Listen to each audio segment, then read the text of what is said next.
live.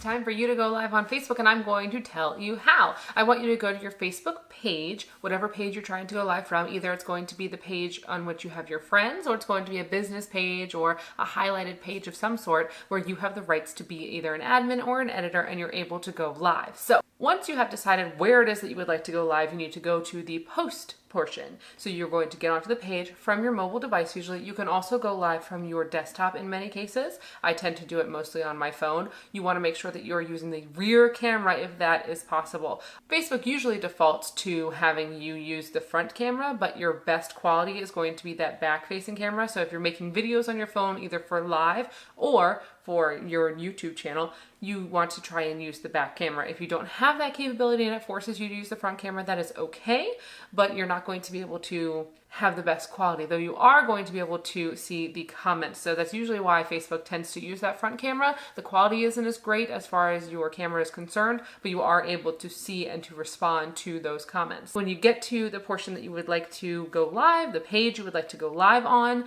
you're going to hit the new post or the post button where a pop-up usually appears, and that pop-up is going to have a little red video camera that says go live. Now, once you hit that go live button, you are not automatically live. In fact, it gives you an option to put a title as well as kind of see a little preview of what it is you're going to be showing people. So I would definitely take a look at that preview, check your background, make sure that there's nothing in there that you don't want to be in there as far as your video. If it's a product video, make sure you don't have competing products in the background. Try and eliminate the amount of things that have words on them so they don't appear backwards for you, as well as just making sure you have a clean space where you are the focus, or whatever it is that you're doing a live video for is the focus of your video.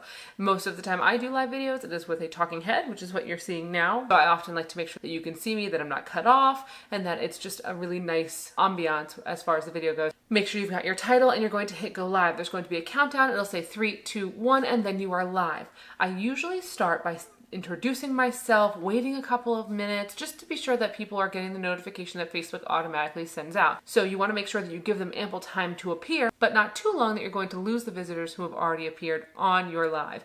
You want to start interacting with them, asking them questions, welcoming them if you can, encouraging them to either like or share the video, as well as giving you a couple comments to let you know that they're there. Take the time in the beginning of your video to just give an overview of what you're going to talk about, welcome the people who are there, and give a few minutes to those people who haven't yet appeared but who are going to jump in and find your content. I would also recommend that your video not be excessively short, because then people won't have a chance to join you live. Though many people will watch your video after the fact, it's very helpful to have them join you when the video is live, because then they can interact, which actually gives you a higher ranking as far as the algorithm is concerned for Facebook. Usually I say 15 minutes to 45 minutes is going to be your sweet spot. If this is in the beginning of your relationship with Facebook Live, I would definitely just start with a 10 to 20 minute, just to kind of get the feel of it, do a few of those, and then slowly lengthen whatever it is that you're doing in your content so that you are able to give them more time and to have people join you. Once you've done that, you've gone live, you've talked to people, you've answered questions, make sure you're paying attention to those comments that come across the bottom of the screen. And please note that there's going to be a little bit of a lag between the time that somebody posts a comment and the time that it shows up on your side. So you may be seeing comments about things that you mentioned a few seconds ago, maybe a minute ago, because people are seeing your content on a little bit of a lag. So their comments are going to come in a little bit more slowly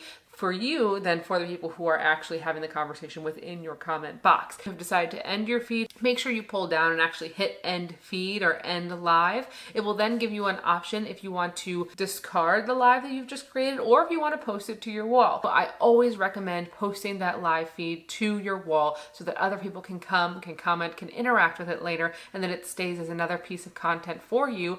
I also want to give you one side note, one important side note. When you are doing a video or a Facebook Live, please make sure that you are turning your phone sideways. You want it to be horizontal because if you do your video up and down, it's going to come up this way on Facebook and you're going to have those two black bars that show up on the side. And that's not always great for viewing. I often want people to just turn it over, but once you have started a Facebook Live, if you start your Facebook Live and if it is up and down and you try and turn it after the fact while you are still recording, your video is going to be sideways. So please don't do that. However you start your live is how you're going to end your live. So I would always recommend doing it horizontally when you're filming. If you have other questions about doing a Facebook Live, if you want to know more, please let me know. If you enjoyed this video, please give it a thumbs up. If you have not already, subscribe, and I will see you tomorrow. Do not forget to be passionate, be purposeful, and be proud. Bye.